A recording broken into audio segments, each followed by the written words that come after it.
afternoon. Thank you for tuning into this lesson this morning, this afternoon. Sorry, I'm Wali Mohammed Adungo, and today I want to take you through oral literature, especially on oral poetry. My class, welcome you all on board.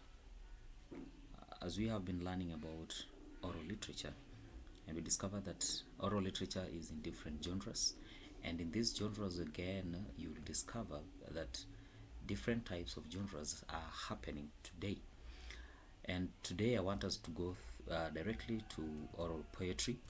And as we had said earlier, that oral poetry, this, when it is recited, it is called oral poetry, but when it is sung, it's called a song. And we looked at different types of songs, we looked at different types of oral poetry, and today I just want us to look at general features or general characteristics of oral poetry. And in these, you discover that what is the definition of oral poetry? Oral poetry is refers to the verbal expression of feelings, ideas, and thoughts using words arranged in their best possible order. So, class, you discover that all poetry can be expressed. It is the expression of your inner feeling, it's the expression of the ideas that are in your mind, it's the expression of the thoughts.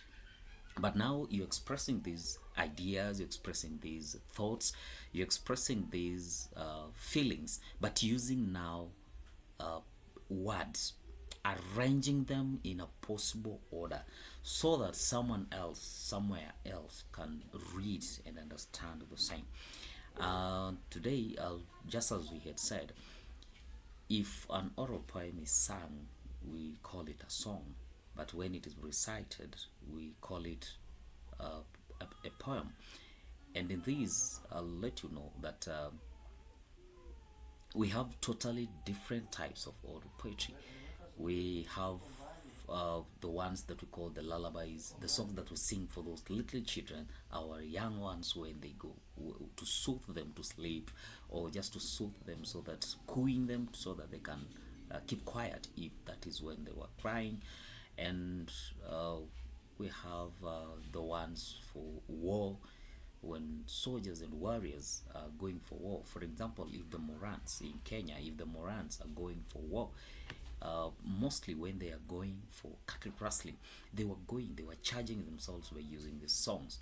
We look at also political. Currently, like right now, we have so many songs which are political, that praise a particular party, political party, or the praise a particular person whom somebody loves. Somebody wants to make sure that he wins. He wins this thing, and that means these are political songs that we use each and every day. We have to use them in the world. We have heard of the Kenya Kwanza Alliance. We have heard of the Azimio la Umoja, where they are singing their songs in different languages. But now those songs, when they are now brought together and written, of course, before somebody sings a song, he has to write them down and make sure that it is a song that is sung. We looked again, after looking at the political songs, we also looked at the dirge songs. These are songs that we sing when we are in a somber mood, we have lost our loved ones, we have lost people whom we have really cherished in our lives, or a senior person has been lost in a community, in a society, and you find that it is very hard for someone to comprehend. So using words, mere words, but somebody decides to sing the feelings out, somebody decides to sing the thoughts out, praising. Mainly it is to praise either the dead or to ridicule the dead. Or we have initiation songs, those are circumcision songs, the songs that we sing when a rite of passage is being conducted. For example, the Bukuzu community, this is 2022, you will discover that as we approach this April and even in August, you'll find them using the same songs. And again, you'll discover that not only in initiation and circumcision songs we have, but people sing they sing different songs here and there for circumcision, and we have so many types of oral poetry. I've only mentioned a few, but if you want to know more, I'll ask you that let's go and read our notes, do some kind of research, a bit 1 2 3 things. But today my main focus was on oral poetry features. We are dealing with features of oral poetry. We're not dealing with just the whole of it, but we're dealing with the features of oral poetry. And oral poetry has the following features. One feature which is so fundamental is it is composed and delivered by word of mouth. If you want to understand it better, you know very well that oral means the mouth. And what does the mouth bring out? Words. And these words are spoken. So they are delivered, they are composed and delivered mainly by word of mouth. Feature number 2, linguistic aspects such as tone and pitch are crucial in oral poetry in varying the meaning and the mood. If you want to vary the meaning, the mood, and even the attitude, the linguistic aspect of it, the tone, is very crucial. That one is also a feature. You find there is often solo and chorus pattern, especially in sung poetry. In sung poetry, there must be somebody who is leading the singing. There must be a chorus. This chorus, sometimes we call it the chorus. It is repetitive.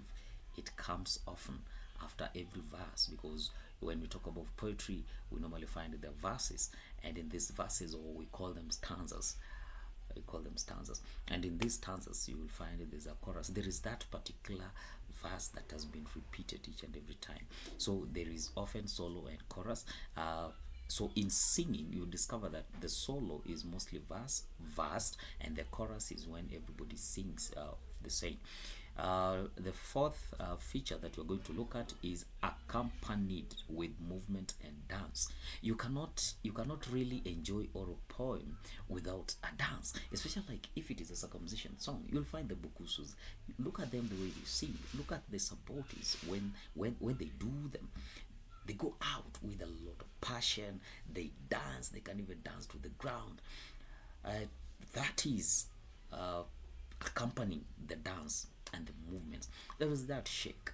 Even when you're cooing a child, you must coo the child by jolting her here and there, because you'll be moving up and down, so that you make, at least there is a movement, there is a pattern you'll create when there's a pattern you'll create when handling it.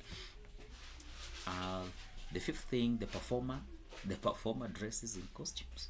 Some sung poetry, he has to perform. For it to be relevant, you have to put this person into a costume. You have to make sure that there's a costumed dress for a particular poetry. You have to dress according to a particular community. For example, if you are doing a poem from the Maasai, definitely you'll have to put on the Maasai shukas. If you're doing it from the Taita, you'll put on what we call the lesos. Even the colors are very critical. Let's move to the next. Musical instruments such as drums, horn can accompany the performance of poetry. That is our feature number 6. Musical instruments, they have to be accompanied with musical instruments. A musical instrument can be anything. We can have a drum, we can have a horn, we can so many things. You can even tap when you're singing, and even just tap your table, just tapping it so that you make that rhythm to come out. Number 7, we talk about the rhythm or the beat.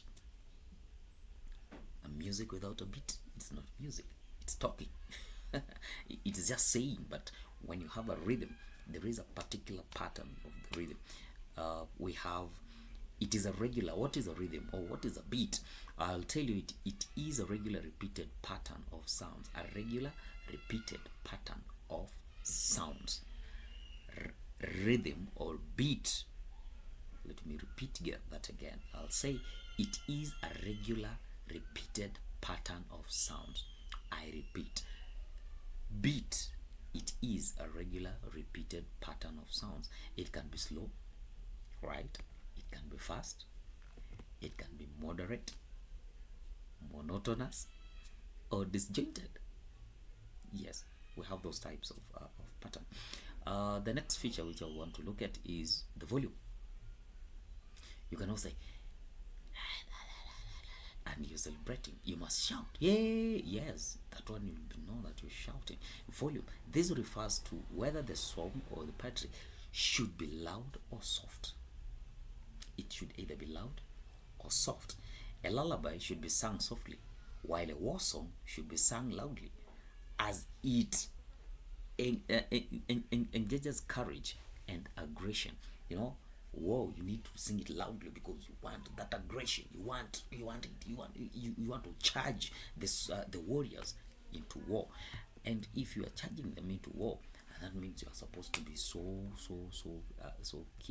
critical in what you're going to do. Now, class, we have talked of these features. We have talked of volume, we have talked of rhythm and beat, we have talked of linguistic aspect of it that is very crucial, especially in tone. We have said that it is also composed and at the same time delivered by the word of mouth. And I'll want to tell you that oral poetry is sweet, it's good. So the assignment, I want you to look for the features of Proverbs, because tomorrow we will meet here the same time, the same hour, as we deal with Proverbs. Thank you. Goodbye.